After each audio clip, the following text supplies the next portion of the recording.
sit-in started with 4 college boys who wanted to be served equally with white people in a diner. The 4 boys came back the next day with 20 other students and sat in a non-violent protest at the diner. The third day, students filled 63 of the 66 seats at the diner. The food was bland, the coffee weak, the atmosphere sterile.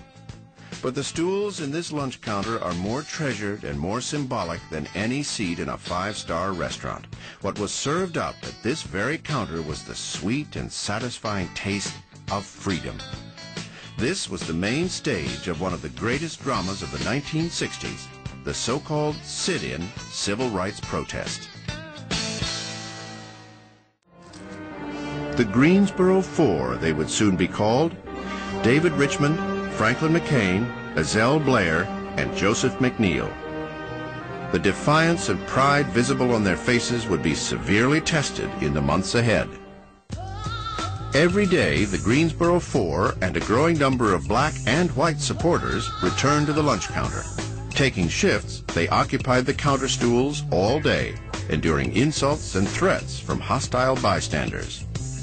With newspapers, television, and radio closely following the protest, sit-ins spread throughout the South. Segregated lunch counters in 54 cities were taken over by the protesters. Still, the management of the Greensboro Woolworths stuck by its guns, and the corporate bosses kept out of it. For 6 months, protesters and waitresses glared at each other across this counter. Finally, on July 25, 1960, the F.W. Woolworth Company ordered the Greensboro store to give in. Throughout the department store chain, the lunch counters were officially desegregated.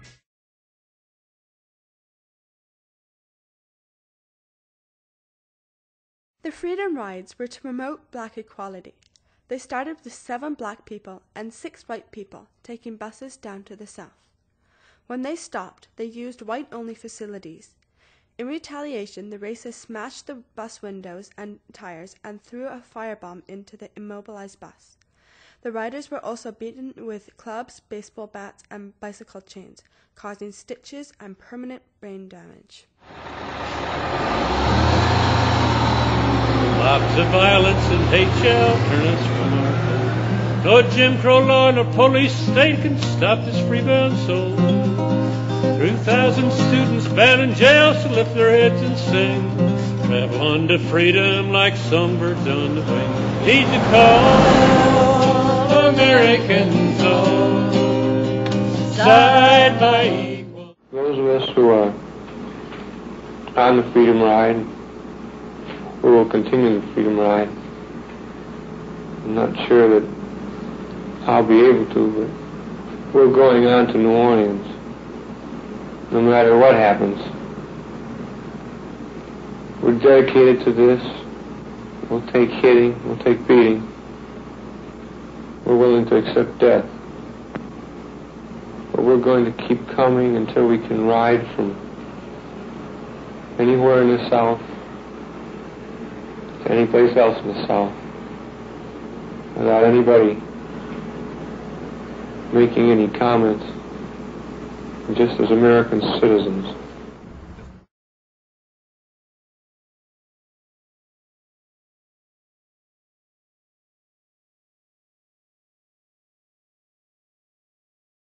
The marches were for jobs and voting rights. The March on Washington was on August 23, 1963. Thousands gathered at the Lincoln Memorial to hear Martin Luther King Jr.'s I Have a Dream speech. The march from Selma to Montgomery started on January 25th, but failed. They tried again on February 10th, March 7th, and March 9th, but all these attempts failed. They resumed the trek on March 25th, 1965, and reached Montgomery 4 days later. The Voting Rights Bill became law on August 6, 1965. The March on Washington. More than 200,000 people walked from the Washington Monument to the Lincoln Memorial in the most massive protest demonstration this country had ever seen. They came to support pending civil rights legislation, and many came to see and hear the man who would touch the conscience of a nation, the Reverend Martin Luther King Jr.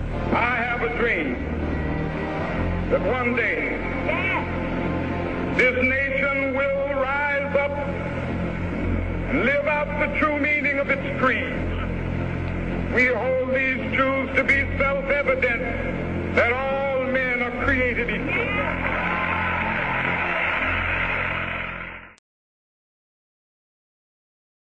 Bruce Smith grew up in Texas and is now a retired Toronto Argonaut, real estate agent, and pastor.